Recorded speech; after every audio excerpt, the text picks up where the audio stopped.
మహిళా నేత కాదమ్మా, నువ్వు మేతవే. ఎందుకంటే వైసీపీలోకి వచ్చి మొన్న రీసెంట్గా పదవుల కోసం టీడీపీకి వెళ్ళిపోయిన మేత. ఈ మేతకు నేను చెప్తున్నా, నేను నేతగా చెప్తున్నాను. వైసీపీ నేతగా, ఒక బీసీ మహిళా స్టేట్ మహిళా అధ్యక్షురాలుగా, హ్యూమన్ రైట్స్ 26 జిల్లాల కన్వీనర్గా నేను చెప్తున్నానమ్మా. నా వ్యక్తిగత విషయాల కోసం నువ్వు ప్రైవేటుగా మాట్లాడుతున్నావు. ప్రైవేటీ అన్నీ తీసుకొచ్చి రాజకీయ భవిష్యత్తులోని ఈ రకంగా బురద జల్లడం చాలా వరకు నీచమైన రాజకీయం ఇది. ఇంత రాజకీయం ఎక్కడ మన తూర్పుగోదావరి జిల్లాలో లేదమ్మా. నీకు దమ్ము, ధైర్యం ఇంకేదైనా ఉంటే రాజకీయంగా నన్ను ఎదుర్కోండి. అంతేగాని ఇలాగా తప్పుడు మాటలు, ఒక మహిళని చూడకుండా నా యొక్క ప్రైవేటు నేను సోషల్ మీడియాలోని ఎఫ్బీని కానీ, ఇన్స్టాగ్రామ్ కానీ, ఫిల్టర్ కానీ ఏదైనా వాడతానండి. అన్ని యాప్లు వాడుకుంటాను నేను. అది ఎందుకు ఇచ్చాడు గవర్నమెంటు? వాడుకోమనే కదా ఇచ్చాడు.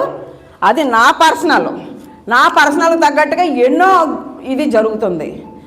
ఒకటి అడుగుతున్నా సూటిగా, నేను వైసీపీ నేతగా ఉన్నప్పుడు షార్ట్లు వేసుకోకూడదు, ఫ్రాక్లు వేసుకోకూడదు, వాటర్ ఫాల్స్లో స్నానాలు చేయకూడదు, సముద్రంలో రీల్స్ చేయకూడదు అని చెప్పి నువ్వు చెప్పావు.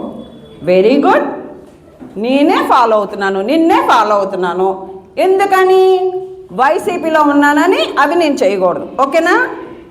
మరి నేను ఒకటి రీల్ చూపిస్తానమ్మా, దాన్ని మరి దీనికి ఏం సమాధానం చెప్తావో చెప్పమ్మా బాబు. అంటే మీ టీడీపీ వాళ్ళ కోసం మాట్లాడినప్పుడు, వైసీపీ వాళ్ళ కోసం మాట్లాడుతున్నప్పుడు ఒక రీల్ వదులుతాను, సరదాగా చూడు. ఆ సరదాగా చూసిన తర్వాత ఏం మాట్లాడుతో మాట్లాడమ్మా. లేకపోతే ఇది కూడా అదేదో యాప్లు అంటున్నారు, ఆ యాప్ అని చెప్తావో, లేదు మొత్తం ఇన్స్టాగ్రాము, ఫేస్బుక్ అన్నీ తీసి నీకు పెడతానమ్మా. వాట్సాప్ నెంబర్ చెప్పావనుకో, ఇదే అను యాదవ్ వైసీపీలోని మరి మా వైసీపీ వాళ్ళతోని చేతులు కలిపినప్పుడు మా వైసీపీ వాళ్ళు మీ ఎమ్మెల్యే ఎలా అయ్యాడమ్మా, ఆదిరెడ్డి వాసు గారు ఎలా అయ్యారమ్మా ఎమ్మెల్యే, ఎలా అయ్యారమ్మా? అది తెలుసుకో అమ్మా, కొద్దిగా అది తెలుసుకొని మాట్లాడమ్మా. మా వాళ్ళు చేతులు కలిపి కొంతమంది ఆదిరెడ్డి వాసు గారిని నెగ్గించడం జరిగింది. ఇక్కడ ఇది 3 ఫ్లోర్ల బిల్డింగు కూడా రెంట్కి ఇవ్వడం జరిగింది. నేను టీడీపీ వాళ్ళు ఇది 3 ఫ్లోర్ల బిల్డింగ్లోనే ఒక బీసీ మహిళ అన్యాయం జరిగిందని నాకు మన మార్గాని భరత్ గారు నాకు కాల్ చేయడం జరిగింది. అమ్మ అను యాదవ్ ఎవరికో బీసీ మహిళ అన్యాయం జరిగిందంట ఏంటి అని అడిగారు. సార్ ఇందులో మన తప్పేం లేదు, మీరు పెట్టుకుంటానంటే ప్రెస్ మీట్ పెట్టుకోండి, దేనికైనా నేను సిద్ధం, మీరు పెట్టుకోండి అన్నాను. ఆయన అది ఇది అని కాకుండా నేను వైసీపీ మహిళని చూడకుండా కూడా ఆయన ప్రెస్ మీట్ పెట్టడం జరిగింది. ఆయన తప్పు చేశాడమ్మా? నేను అడుగుతున్నాను, ఆయన తప్పు చేశాడా? తప్పు చేస్తే ఎవరు కెలుక్కోరమ్మా, మాలో కెలుక్కోరమ్మా, దాచుకుంటారు. మీ ఆదిరెడ్డి వాసు గారిలాగా దాచుకుంటారు. మాకు దాచుకోవడం తెలీదు.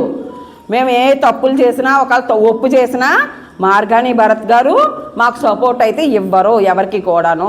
తప్పుని ఖండిస్తారు, మంచిని శభాష్ అని అంటారు. ఈరోజు కూడా స్టిల్ చెప్తున్నా నేను. ఇంకోటి ఏంటంటే, నేను జగనన్న వేరే అభిమాన్ని గుర్తుపెట్టుకో. ఇప్పుడు స్పీడ్గా చెప్పేసి ఆవేశపడిపోయి గొడ్డలు చింపుకొని ఏడ్ చేసి ఆ అంజలి దేవిలాగా చచ్చిపోతానేమో అనుకుంటున్నారేమో ఈ టీడీపీ వాళ్ళు. అంజలి చచ్చిపోయింది కదా, మొన్న ఒక అంజలి చనిపోయింది కదా. వైసీపీ ఇక్కడ గుండె జగనన్న గుండె ఆలోచన, జగనన్న ఆలోచన ఆదర్శం. మార్గాని భరత్ గారు ఆదర్శం. ఎందుకంటే ఒక యువకుడు రాజమండ్రిని అభివృద్ధి పరిచింది మార్గాని భరత్ గారే. ఆయన పొగడకూడదు ఇప్పుడు నేను ఈ టైంలో. ఆయన నాకు రాకపోయినా, పార్టీ పరంగా నాకు సపోర్ట్ ఇవ్వకపోయినా కూడా నేను బాధపడలా. ఈరోజు కూడా చెప్తున్నా స్టిల్ మహా పెద్ద నాయకుడు నన్ను సెంట్రల్ జైలుకి ఆదిరెడ్డి వాసు గారు కక్షపూరితంగా 16 రోజులు సెంట్రల్ జైలుకి 16 రోజులు సెంట్రల్ జైలుకి పంపించాలని ప్రయత్నంలో నన్ను కేసులో ఇరికించాలని చూశారు. కానీ నేను దీనికి కూడా బాధపడతాను, నవ్వుకున్నా. నన్ను కేసులో పెట్టుకున్నందుకు బాధపడలా, నేను నవ్వుకున్నా. ఎందుకంటే నన్ను రాజకీయంగా తట్టుకునే శక్తి లేక ఇలాగా చేస్తున్నారని చెప్పి నవ్వుకున్నా.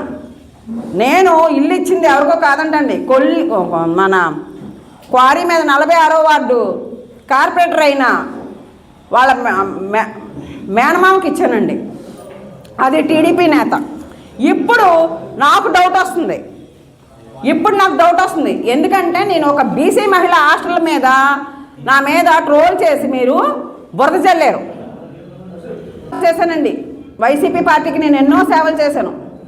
పాదయాత్ర వస్తే, జగనన్న పాదయాత్ర వస్తే ట్రోల్ చేసావు కదా, దానికి నేను కంపల్సరిగా నీకు నోటీస్ వస్తుంది, తీసుకుందు కానీ కోర్టుల చుట్టూ తిరుగుదు కానీ.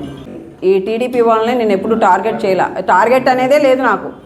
అంటే ఒక మహిళ మీద నేను అంటున్నానంటే, ఇది మన చంద్రబాబు నాయుడు గారి ప్రియ శిష్యురాలు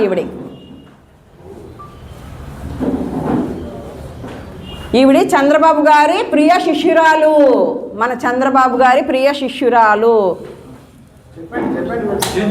ఒక నిమిషం అవనికి నేను చూపిస్తున్నా, చూసుకున్నారు కదా ఒకసారి, మళ్ళీ చూశారు కదా. అనేక మంది సోషల్ మీడియా అండి ఇది పర్సనల్ని పులమకండి, పర్సనల్ని పొలిటికల్గా తీసుకురాకండి. మీకు ఎదుర్కొనే దమ్ము సత్తా ఏదైనా ఉంటే ఆదిరెడ్డి వాసు నన్ను ఎదుర్కో.